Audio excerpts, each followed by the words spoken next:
بسم اللہ الرحمن الرحیم۔ السلام علیکم۔ پروگرام نیوز لانچ کے ساتھ میں ہوں شمائلہ حبیب۔ پروگرام کا آغاز اللہ تعالیٰ کے بابرکت نام سے اور ایک مقررہ وقت تک کا فائدہ پہنچانا ہے۔ خود نبی نے کہا کہ اے رب انصاف کے ساتھ فیصلہ فرما، اور ہمارا رب بڑا مہربان ہے جس سے مدد طلب کی جاتی ہے ان باتوں پر جو تم بیان کرتے ہو۔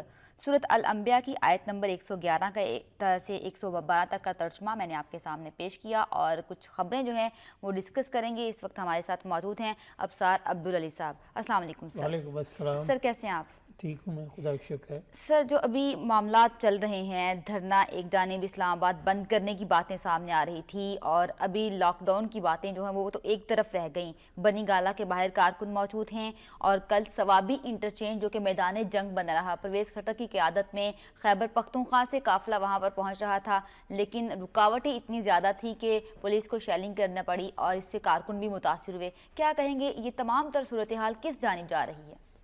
دیکھیے، اس کا ایک سبب ہے، اس کی بنیاد کیا ہے، ایسا کیوں ہو رہا ہے؟ ٹھیک، ایسا اس لیے ہو رہا ہے کہ اسلام آباد جو وفاق کی علامت ہے، ٹھیک، وفاق کا دارالحکومت ہے، پاکستان کا دارالحکومت ہے، اس کو بند کرنے کی کوشش کی جا رہی ہے۔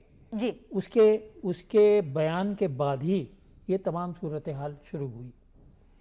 تو سوال یہ پیدا ہوتا ہے کہ اگر فرض کیجئے میرے گھر کے اوپر کوئی حملہ کرنے آ رہا ہے، تو کیا میں ویلکم کے بینرز لگاؤں گا؟ ٹھیک، اس راستے کو تو روکوں گا جس سے وہ میرے پاس نہ آ سکے، میرے گھر پہ حملہ نہ کر سکے۔ ٹھیک، اگر شروع ہی سے یہ ہوتا کہ ہم احتجاج کریں گے، اور پہلے تو احتجاج نہیں تھا، یہ تھا کہ ہم بند کریں گے، ہم لاک ڈاؤن کریں گے، لاک ڈاؤن کریں گے، تو اس سے لاک ڈاؤن کیا ہوگا؟ حکومت لاک ڈاؤن ہوگی، لیکن شہری بھی تو لاک ڈاؤن ہوں گے۔ جی، ان کے حقوق بڑے بنیادی حیثیت کے حامل ہیں کہ ان کے حقوق جو ہے۔ اب آپ یہ بتلائیے، لیکن ابصار صاحب معذرت کے ساتھ 2 نومبر کا اعلان کیا تھا عمران خان صاحب نے کہ وہ 2 نومبر کو اسلام آباد کو لاک ڈاؤن کریں گے، اور اس کے بعد وہ فیصلہ آگے کیا کرتے وہ تو آنے والا وقت ہی بتاتا۔ لیکن آپ نہیں سمجھتے کہ حکومت نے تو پہلے اس کو لاک ڈاؤن کر دیا اسلام آباد؟ ہاں، وہ اس لیے نہیں، لاک ڈاؤن نہیں کیا ہے، اسلام آباد میں کہیں وہ نہیں لگے ہوئے کنٹینر، لیکن موٹر وے کے تمام راستے بند ہیں۔ 28 اکتوبر کی صورتحال آپ دیکھ لیں۔ یہی مطلب ہے، انہوں نے بھی کہا تھا تم پہلے سے آؤ، عمران خان کہا تھا پہلے سے آؤ، جی، اور جب وہ آئیں گے تو 28 کو آئیں گے، جب یہاں پہنچ جائیں گے تب کیا ہوگا؟ تب تو یہ لاک ڈاؤن ہو جائے گا نا۔ اور آپ یہ دیکھیے کہ اگر اب وہ احتجاج کی بات کر رہے ہیں، انہوں نے کہا لاک ڈاؤن نہیں کریں گے، حالانکہ لاک ڈاؤن ہی کریں گے وہ پھر عمران خان صاحب نے کہا کہ اگر میں لاک ڈاؤن نہ بھی کروں تو اتنے لوگ میں لے آؤں گا کہ لاک ڈاؤن ہو جائے گا۔ تو بات تو وہی ہوئی نا، ناک کو آپ ادھر سے پکڑے ہیں، ادھر سے ان کے انوائٹ کرنے پر، ان کے بلانے پر آئیں گے نا 10 لاکھ لوگ، جی، تو پھر راستہ بن جائے۔ فرض کیجئے کہ وہ کچھ نہ کرے، آ کر بیٹھ جائے، تو میں اپنے بچے کو اسکول بھیجوں گا، میرا بھائی اپنی دکان کھولنے جائے گا، میرا دوسرا بھائی اپنے دفتر جا سکے گا؟ نہیں جا سکے گا نا۔ اور خوف بے حد ہوگا ہر ایک کے ذہن پر، ہر ایک کے دل پر، کہ پتہ نہیں آگے کیا ہوگا، کچھ کلیش ہو جائے، کوئی سول وار شروع ہو جائے، اس کا بھی اندیشہ ہے۔ دیکھیے، اگر پی ٹی آئی یہ نہ بھی چاہے کہ پھر سول وار ہو، حکومت بھی نہ چاہے، تو ایک تھرڈ آپ کو پتا ہے کہ دہشت گردی کا کتنا امکان ہے۔ اب دیکھیں دہشت گردی کی بات آپ نے کی، کل جو ثوابی انٹرچینج پر ہم نے حالات دیکھے، وہاں پر شیلنگ کی گئی، یہ علاقہ پورا میدان جنگ لگ رہا تھا، ایسے لگ رہا تھا جیسے یہ پاکستان میں پتہ نہیں کیا ہونے جا رہا ہے۔ عوام جو تھے، وہ جو ٹیلی ویژن دیکھ رہے تھے، جو لائیو یہ سارا کچھ دیکھ رہے تھے، وہ کنفیوز ہو رہے تھے کہ یہ ملک میں ہو گیا رہا ہے۔ تو آپ نہیں سمجھتے کہ ان تمام تر صورتحال کو ہمیں ایک جگہ پر بیٹھ کر حل کرنا چاہیے؟ ہم کیا پیغام دے رہے ہیں دہشت گردوں کو کہ ہم تو خود ہی ایک پیج پہ نہیں ہیں؟ ایک جانب ہمارا بھارت جو کہ اس وقت بھی مختلف سیکٹرز پر بلا اشتعال فائرنگ ان کی جانب سے جاری ہے، ان کی جانب سے بھی شیلنگ جاری ہے، اور کل ملک کے اندر بھی جو شیلنگ کا سلسلہ تھا وہ ہم نے دیکھا، اور ابھی بھی شیلنگ ہو رہی ہے۔ اس وقت بھی کچھ دیر پہلے جو ہم نے خبر دی اس پر بھی شیلنگ ہو رہی ہے۔ یہ افسوسناک صورتحال ہے۔ آپ یہ دیکھیے کہ ایک یہ فارمولہ اور یہ کلیہ ہے، ڈیسائیڈڈ فیکٹ ہے یہ، کہ اگر آپ کے جسم کے اندر کمزوری ہوتی ہے تو باہر سے حملہ جو ہوتا ہے اس کا جسم کے اوپر زیادہ نقصان دہ اثر ہوتا ہے۔ اور لوگ اس تلاش میں رہتے ہیں کہ اندر کمزوری ہو کسی حکومت کے اور ملک کے تو وہ باہر سے حملہ کرے۔ اب حملے کی وہ صورتیں نہیں ہیں جو روایتی ہیں کہ توپ سے اور وہ لے آئے، ٹینک لے آئے. اب سازشوں کے ذریعے سب کچھ ہوتا ہے. وہ اندر آ کر پرچیز کرتے. ہمارا بدترین دشمن بھارت آپ دیکھ لیجئے کہ کس صورت سے اندر گھسا ہوا ہے اور کس صورت سے ہمیں نقصان پہنچا رہا ہے. تو ایسی صورت پہ اسلام آباد کو بند کر دینے کا ایک فیصلہ کرنا اور اس کے لیے عمل کرنا. آپ لفظ بدل دیں لیکن کام تو وہی ہوگا. اسلام آباد تو بند ہوگا. آپ 10 لاکھ آدمی لے اسلام آباد ہائی کورٹ کی جانب سے پریڈ گراؤنڈ میں ان کو دھرنے کی جلسے کی اجازت دے دی گئی تھی. دیکھیے ہاں وہ وہاں آئیں. وہاں کیوں نہیں آتے؟ وہ کورٹ میں ان کا وکیل جو تھا پی ٹی آئی کا، اس نے یہ ایکسیپٹ کر لیا کہ ہاں ٹھیک ہے. پھر اسے خیال آیا، اس نے باہر کا، اس نے کہا مجھے مشورے کی اجازت دی جائے. وہ باہر آیا، اس نے عمران خان صاحب سے پوچھا، ان کا نہیں. اس نے آگے کہا کہ نہیں ہم نہیں مانتے یہ بات. تو سوال یہ پیدا ہوتا ہے کہ آپ تعاون تو کریں. ایک جگہ دنیا بھر میں احتجاج کے طریقے ہیں. بار بار پی ٹی آئی والے لنڈن کا حوالہ دیتے ہیں. لنڈن میں یہ ہے کہ پہلے درخواست دی جاتی ہے، اس پہ باقاعدہ پلان ہوتا ہے کہ اس روڈ سے اس روڈ کے اس نشان تک ہمارے جو احتجاج کرنے والے جائیں گے اور اس وقت سے اس وقت تک وہ انگیج ہوں گے. اگر ایک قدم بھی اس لمٹ سے آگے بڑھ جائے تو اس کو پولیس گرفتار کر لیتی ہے. اور گرفتاری دینے میں سیاسی لوگ جو ہوتے ہیں اس طرح نہیں ہوتے کہ بھاگ گئے. یہ تو ان کے لیے اچھا ہوتا ہے. اگر سیاست کسی کو آتی ہے، پی ٹی آئی اگر سیاسی ذہن رکھتی ہے تو گرفتاریاں خود دے. اگر اسے کوئی پکڑ رہی پولیس تو پھر وہ گرفتاری بھاگے نا. کل عارف الوی اور عمران اسماعیل صاحب کی گرفتاری تو ہوئی تھی، اس کے بعد رہائی بھی ہو گئی. رہائی کر دی. دیکھیے یہی طریقہ ہوتا ہے. دوسری بات یہ کہ علی امین گنڈا پور کی بات آپ دیکھیں. ان پر تو مقدمات درج ہیں. ان کا کتنا، اگر پرامن آپ احتجاج کرنے جا رہے ہیں تو گاڑی کے اندر کیا کہانی تھی یہ آپ دیکھیے کہ اسلحہ بھی تھا، شراب بھی تھی اور ٹیئر گیس کو شوٹ کرنے والا بھی مسئلہ تھا. اب وہ برانڈ بھی تھا جو آج تک دنیا میں کہیں نہیں ہے. شہد کا وہ برانڈ جو اس میں موجود تھا، بلیک لیبل. تو سوال یہ پیدا ہوتا ہے اچھا یہ امین گنڈا پور صاحب بھاگ لیے، وہاں سے کیوں بھاگے آپ گرفتاری دے دیتے. اچھا امین گنڈا پور صاحب جو ہیں یہ ایک بار ایک ضمنی انتخاب میں بیلٹ باکس بھی لے کر بھاگ گئے تھے، پھر بھی یہ وزیر ہیں اور پھر بھی پرامن ہے. لیکن اگر دیکھا جائے، بات کی جائے تحریک انصاف کی جانب سے، دیگر سیاسی جماعتیں جو ہیں، پیپلز پارٹی کی بات کی جائے، انہوں نے بھی اپنے 4 مطالبات حکومت کے سامنے پیش کر دیے ہیں کہ ہمارے 4 مطالبات مانے جائیں. تو آپ نہیں سمجھتے کہ حکومت کو اس نازک صورتحال ہے اس وقت دیکھا جائے تو اس نازک صورتحال میں ان تمام سیاسی جماعتوں کو دعوت دینی چاہیے، ایک پیج پر اکٹھا کرنا چاہیے اور ان سے جو مطالبات رکھتے ہیں سارے اس پر متفق ہوں، کچھ مطالبات مان لیے جائیں تاکہ ان تمام معاملات سے نکلا تو جا سکے، کیونکہ اس سے عام آدمی کو بھی مشکلات ہیں. بالکل. دیکھیں سب سے بنیادی چیز جو حکومت کا فرض ہے کہ وہ عوام کی مشکلات کو کم کرے. وہ ایکشن کے ذریعے ہو سکتے ہیں یا نیگوسیشنز کے ذریعے ہو سکتے ہیں. پہلی بات نیگوسیشنز ہے. تو یہ کل شاید انٹیریئر منسٹر جو ہے انہوں نے کہا تھا کہ ہم نے عمران خان صاحب کو پیغام بھیجا تھا کہ اس کے اوپر نیگوشیٹ کریں. انہوں نے کہا ہم اس پر بات نہیں کرنا چاہتے. تو سوال یہ ہے کہ کوئی بھی ایسا ایکشن نہیں ہونا چاہیے جس کے ری ایکشن میں خرابی پیدا ہو. اب جو کچھ ہو رہا ہے یہ وہ ایکشن ہے کہ ہم اسلام آباد کو بند کر دیں گے. اسلام آباد کو بند کر دینے سے میسج باہر کیا جائے گا؟ آپ مجھے بتائیے.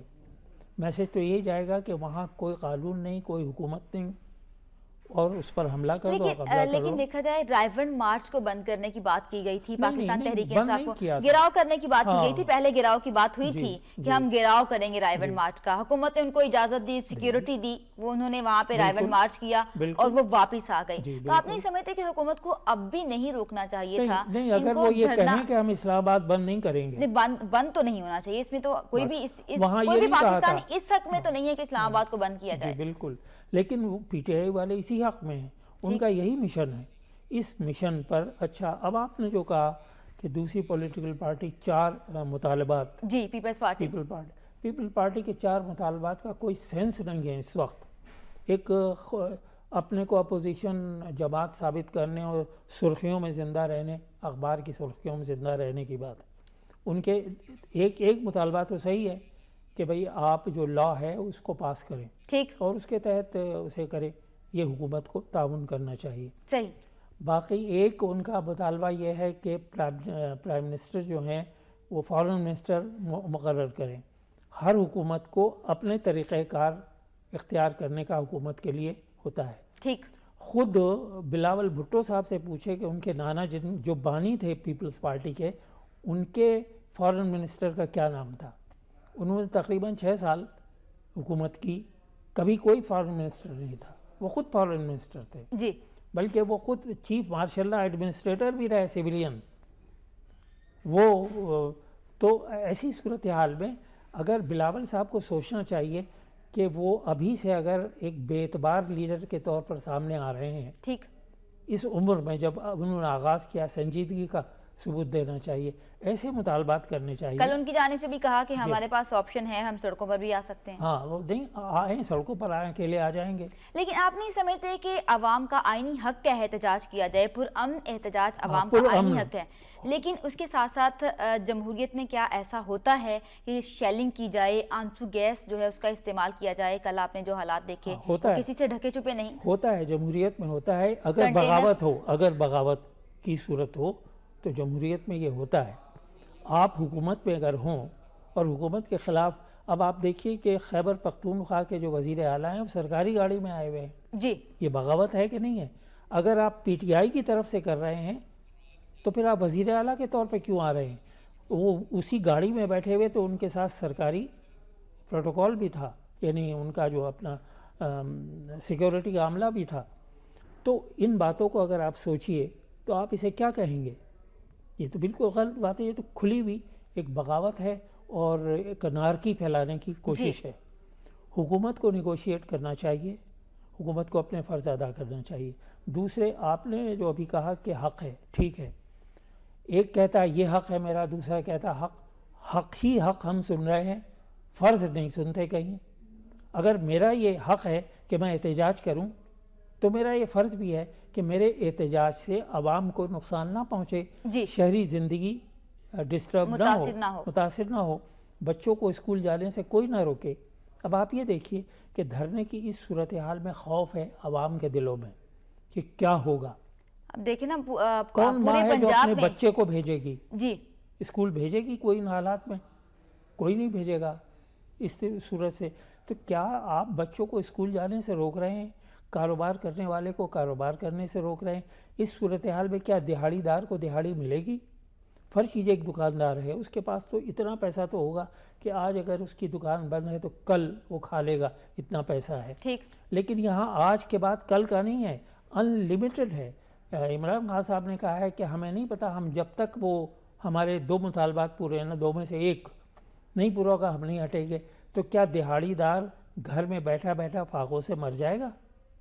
اس کا کیا نتیجہ آپ مجھے لیکن بتائیے. ابھی جو حالات ہیں، ان حالات میں کیا ہوتا ہوا نظر آ رہا ہے؟ حکومت تو اپنے موقف پہ ڈٹی ہوئی ہے، کوئی اسلام آباد کو بند نہیں کرنے دے، اور عمران خان صاحب بھی اپنے موقف سے پیچھے ہٹنے والے نہیں ہیں. آپ کو پتہ ہے، دیکھیے اگر آپ اس پہ سوچیں تو اسلام آباد کیوں آنا چاہتے ہیں؟ اگر احتجاج کرنا ہے، پرامن احتجاج کرنا ہے تو کہیں پر بھی کیا جا سکتا ہے. ڈیموکریسی پارک میں کیوں نہیں کرتے؟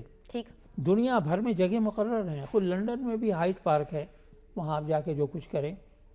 اب کورٹ کا فیصلہ تو کسی کا تو فیصلہ بنے. جی، کورٹ نے کہا ہے کہ آپ ڈیموکریسی پارک میں جائیں. اب دیکھیں، آپ نے لندن اور برطانیہ کی بات کرتے ہیں، سم ٹائم عمران خان تو اکثر ہی بات کرتے ہیں لندن میں یہ ہوا، لندن میں وہ ہوا، ان کے آئین کی بات کرتے ہیں، ان کی جمہوریت کی بات کرتے ہیں. تو عراق جنگ کے خلاف لندن میں بھی برطانیہ میں بھی 10 لاکھ لوگ اکٹھے ہوئے، ان کی جانب سے احتجاج کیا گیا. وہاں پر تو ہم نے کوئی آنسو گیس نہیں دیکھی، کوئی کنٹینرز نہیں دیکھے، کوئی راستے بند نہیں دیکھے. وہ اس لیے نہیں دیکھے کہ انہوں نے اسی رول کے تحت احتجاج کیا کہ یہ احتجاج اس حد تک ہوگا، ان ٹائمز میں ہوگا، اس شیڈول کے مطابق ہوگا، پھر ڈسپرس ہو گئے سارے. تو یہ تو اس صورت میں ہوتا ہے جب آپ دیکھیں کہ حالات خراب ہوں گے. پھر آپ یہ دیکھیں کہ پی ٹی آئی نے پچھلی بار ایک معاہدہ کیا تھا جو اسلام آباد کا دھرنا تھا 126 دن کا، اس میں کہا تھا کہ ریڈ زون کی طرف وہ نہیں جائیں گے. ٹھیک. اور کوئی ایسی کام نہیں کریں گے جس سے تشدد کا مسئلہ پیدا ہو. تو ہوا، پارلیمنٹ پہ بھی حملہ ہوا، ٹی وی پر بھی حملہ ہوا، اسے بند کیا گیا. تو سرکاری اداروں پر آپ اگر ٹی وی پر حملہ، دیکھیے مجھے یاد ہے کہ جب پرویز مشرف صاحب نے ہم یعنی قبضہ کیا حکومت پر، ٹھیک، تو ان کے آدمی ٹیلی ویژن پر جا کر قبضہ کر لیا انہوں نے، اور ٹی وی پر ہم نے دیکھا کہ گیٹ بند تھا تو سپاہی جو فوجی جو تھے وہ گیٹ کے اوپر سے پھان کے اندر جا رہے تھے، ٹھیک، ٹھیک ہے نا. وہی منظر ہم نے دوبارہ دیکھا، وہ تھا ماشاء اللہ، اور یہ ماشاء اللہ نہیں تھا پی ٹی آئی کا، تو اس میں بھی وہی مسئلہ ہوا. صحیح. تو ایسی صورتحال نہ پیدا کرنا چاہیے، نیگوشیٹ کرے اور اس کی پابندی کرے.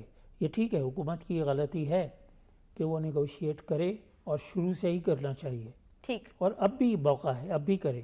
حکومت اب بھی کچھ کر سکتی ہے. اب بات کر لیتے ہیں کچھ کشمیر کے حوالے سے. کشمیر میں ظلم و بربریت کا سلسلہ اسی طرح سے جاری ہے. برہان وانی کی شہادت کے بعد ہم نے دیکھا کہ ہر روز کوئی نہ کوئی شہادت دیکھنے میں آتی ہے، اور ابھی بھی طالبات کی جانب سے وہاں پر احتجاج کیا جا رہا ہے. کیا کہتے ہیں آپ، یہ کشمیر کا معاملہ کیسے حل ہوگا؟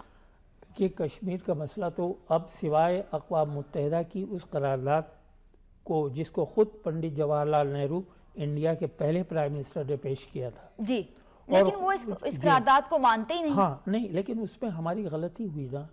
ذوالفقار علی صاحب نے، بھٹو صاحب نے جا کر ایک معاہدے میں کہا، شملہ معاہدے میں، کہ اب دو فریق ہیں، دو فریق جو ہیں، تیسرے فریق کو نکال دیا انہوں نے. ٹھیک، تو دو فریق میں ایک انڈیا اور ایک ہم ہیں. صحیح. تو وہ نہیں بات کرتا آپ سے، وہ نہیں حل کرتا آپ سے، تو آپ کمزور ہو گئے نا. کوئی سیاسی پیش بینی یا سیاسی کچھ ایک سمجھ بوجھ کا مظاہرہ کرنا چاہیے تھا. ٹھیک. تو اب سوال یہ پیدا ہوتا ہے کہ ہندوستان، اب یہ جو تحریک اندر سے شروع ہوئی ہے کشمیر کے اندر سے، یہ نوجوانوں کی تحریک ہے. صحیح. یہ ایک بڑی خوشی کی بات ہے کہ جو پچھلی لیڈرشپ تھی وہ اب ضعیف ہو چکی ہے. ضعیف میں عمر کے لحاظ سے کہہ رہا ہوں. جی. ضعیف، ان کے ارادے اب بھی وہی ہیں. آپ دیکھیں علی گیلانی صاحب نے، اب بھی ان کے جو بیانات ہوتے ہیں ان میں وہی استحکام اور وہی جذبہ ہوتا ہے. لیکن عمر کا ایک تقاضا ہے، وہ 80 کو کراس کر چکے ہیں. تو ہندوستان کو فکر یہ ہے کہ ایک نئی لیڈرشپ آئے گی تو یہ سلسلہ جاری رہے گا. اس کا یہ خیال تھا کہ ہم ڈیموگرافک چینج کر دیں گے یہاں، یعنی آبادی جو مسلمانوں کی 92% کے قریبی ہے، اس سے بھی زیادہ ہے، اس کو برابر لے آئیں گے ہندوؤں کے، یا کم کر دیں گے. ٹھیک. 60 سال میں، 70 سال میں انہوں نے یہی کوشش کی. ابھی کوشش تو انڈیا کر رہا ہے کہ کسی طرح کشمیر کی آواز کو دبایا جائے، ان کی آزادی نہ دی جائے، لیکن اس کے باوجود یہ آواز دبنے والی نہیں ہے، ایسا نظر نہیں آتا. پہلے سے زیادہ تیز ہوگی. بالکل. اور ہم اس کے وکیل ہیں. ہماری دلیلیں کمزور پڑ جاتی ہیں جب ہم کمزور پڑ جاتے ہیں انٹرنلی. ٹھیک. تو سوال یہ پیدا ہوتا ہے کہ اگر ہماری معیشت آج کل اسلحہ 2 نمبر پر ہے، یعنی پہلے نمبر پر ہے معیشت، آپ کی طاقت کا اندازہ مضبوط معیشت سے لگایا جاتا ہے. بالکل. تو ہماری معیشت جو ہے نا، وہ اس کو ان حالات میں مضبوط نہیں کیا جا سکتا. ٹھیک ہے نا. اب سی پیک کا مسئلہ تھا کہ سی پیک اگر اسی رفتار سے آگے بڑھتا اور تکمیل کو پہنچتا تو کتنے لوگوں کو روزگار ملتا اس میں، یعنی اوپر سے لے کر نیچے تک کے ایک عام مزدور کو روزگار ملتا، لاکھوں لوگوں کو. جی. اور پھر ملک کی معیشت کو بھی سہارا ملتا. اب ایسے حالات میں جب کہ انٹرنل پیس نہیں ہے، انڈسٹریل پیس کیسے ہو سکتا ہے؟ لیکن دیکھیں نا، ساتھ ساتھ بھارت کو بھی سوچنا چاہیے کہ خطے میں امن کے لیے بات کی جائے. تو بھارت بھی اس حوالے سے کوئی بات نہیں کرنا چاہتا. اور پاکستان کی جانب سے اب کیا اسٹریٹجی ہونی چاہیے، آپ کیا سمجھتے ہیں؟ بھارت کو، پاکستان کی طرف سے اسٹریٹجی یہ ہے کہ وہ سفارتی سطح پر اپنے کو مضبوط اور معتبر بنائے. ٹھیک. معتبر کا لفظ میں نے اس لیے استعمال کیا ہے کہ ہندوستان کی جو سفارتکاری ہے، ان کا جو سٹینڈ ہے اس پر، وہ غلط ہے، غیر منصفانہ ہے. اس کے باوجود وہ لوگوں کو اپنی طرف مائل کرنے پر کامیاب ہیں. یہ سفارتکاری کا کمال ہے. لیکن ہمارے ہاں ایسا نہیں ہے. ہماری جو سفارتکاری ہے اس کے اندر یہ ایک طلسم نہیں ہے کہ وہ اپنے منصفانہ جو سٹینڈ ہے اس کو بھی قائل کر سکے اس پر بھی لوگوں کو. تو ایک سفارتی سطح پر، دوسرے ہمارا انٹرنل پیس جب تک نہیں ہوگا، ہم باہر کے محاذ پر نہیں لڑ سکیں گے.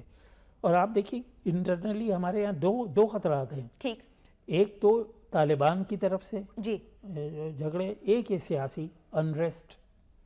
یہ جی آپ یہ دیکھیے کہ کہتے ہوئے بھی خوف آتا ہے کہ اس صورتحال میں جب کہ نفرت کی بنیاد پر تقسیم کر دیا گیا عوام کو، تو پھر یہ تو بڑی فرٹائل زمین تیار ہو رہی ہے سول وار کے لیے۔ افسار صاحب ہم بات کرتے ہیں، متعدد بار اپنے پروگرامز میں یہ بات کر چکے ہیں کہ پاکستان کو اپنی سفارتی سطح پر تعلقات کو بہتر بنانا ہوگا، تو ابھی بھی حکومت کے پاس وقت ہے، وہ اپنی سفارتی تعلقات کو بہتر بنا سکتی ہے، مسئلہ کشمیر کو بھرپور انداز میں اٹھا سکتی ہے۔ ویسے بھی وزیر اعظم میاں محمد نواز شریف نے بڑے بھرپور طریقے سے مسئلہ کشمیر کو اٹھایا بھی تھا، لیکن اس کے باوجود بھی ہمیں کچھ نہ کچھ اقدامات کرنے ہوں گے، کیونکہ ہم کبھی بھی کشمیر کو نہیں بھول سکتے۔ یہ ٹھیک ہے، نہ بھولے ہیں نہ بھولنا چاہیے، ٹھیک، اور نہ بھولے اور نہ بھولنے کی بنیاد ہے کہ یہی صحیح ہے، ہمارا جو موقف ہے وہ صحیح ہے، اس لیے کہ آپ دیکھیے کہ ہندوستان نے منافقت کی، دو قومی نظریہ جو ہے پاکستان جس کی بنیاد پر وجود میں آیا وہ یہ ہے کہ جہاں آبادی مسلمانوں کی زیادہ ہے وہ پاکستان ہے جی، اور جہاں نہیں ہے وہ ہندوستان ہے۔ تو اس بنیاد پہ کشمیر ہمارا حصہ بنتا ہے، اور جہاں حکومت، اب دیکھیے حیدرآباد میں حکومت تھی مسلمانوں کی لیکن اکثریت میں تھے ہندو، تو انہوں نے اس بنیاد پر حیدرآباد دکن کو اپنے اندر شامل کر لیا، لیکن کشمیر میں یہ فارمولہ وہ طے نہیں کرتے، انہوں نے جوناگڑھ کو بھی اپنے اندر شامل کرے، بھوپال کو بھی شامل کر لیا، ابھی آپ نے بھوپال کی بات کی تو مناودر کو بھی شامل کر لیا۔ بھوپال سے بھی یہ خبر ہے کہ کل بھارتی پولیس کی جانب سے جیل سے فرار ہونے کے الزام میں 8 مسلمانوں کو شہید کیا گیا۔ صرف کشمیر میں ہی نہیں مسلمانوں پر ظلم ہو رہا، بھارت میں جہاں جہاں پہ بھی مسلمان وہاں پر موجود ہیں، دیگر اقلیتیں ہیں، ہم نے ان کو بھی دیکھا، ان پر بھی ظلم و ستم جاری ہے۔ ہاں تو ٹھیک ہے، یہ ان کی جو انتہا پسند حکومت ہے یہ اس کے کارنامے ہیں، اور تو اقوام متحدہ کو کیوں یہ سارا کچھ نظر نہیں آتا؟ جی، اقوام متحدہ مصلحتوں کا شکار ہے، اقوام متحدہ بگ پاورز کی جو پالیسی ہوتی ہے نا اور جو مفادات ہوتے ہیں انہی کے مطابق کام کر رہا ہے۔ صحیح، یہ تو دیکھیے کہ جو سیکرٹری جنرل ہے اقوام متحدہ کا، یہ اس کا فرض ہے کہ یہ جو قرارداد پچھلے 70 سال سے وہاں پڑی ہوئی ہے اس پر عمل درآمد کروائے۔ آپ دیکھیے مشرقی تیمور میں جو انڈونیشیا کا حصہ تھا، ہفتوں میں سارا کام ہو گیا جی، اور وہاں پلیبیسائٹ ہو گیا، اور وہاں حق خود ارادیت کی بنیادوں پر جو کرسچنز ہیں ان کی الگ ایک ملک بن گیا۔ جی، تو سوڈان میں بھی ایسا ہی ہوا، تو یہاں کیوں نہیں ہو سکتا؟ اقوام متحدہ کیوں نہیں کروا سکتا؟ اس میں کچھ ہماری سیاسی سوجھ بوجھ کی بھی کمی ہے۔ ٹھیک، جو ہم نے یہ معاہدہ کیا کہ اس میں ہم اور ہندوستان مل کر بات طے کریں گے کہ کشمیر کا کیا ہونا ہے، اس سے ہمارا موقف بہت کمزور ہو گیا۔ ٹھیک، اب اس کو دوبارہ وہ طاقت دینی ہے، اب بھی یعنی کمزور ہوا ہے لیکن ختم نہیں ہوا، اس موقف کو ہمیں دوبارہ طاقت دینی ہوگی، بہتر سفارتکاری سے اور انٹرنل پیس سے۔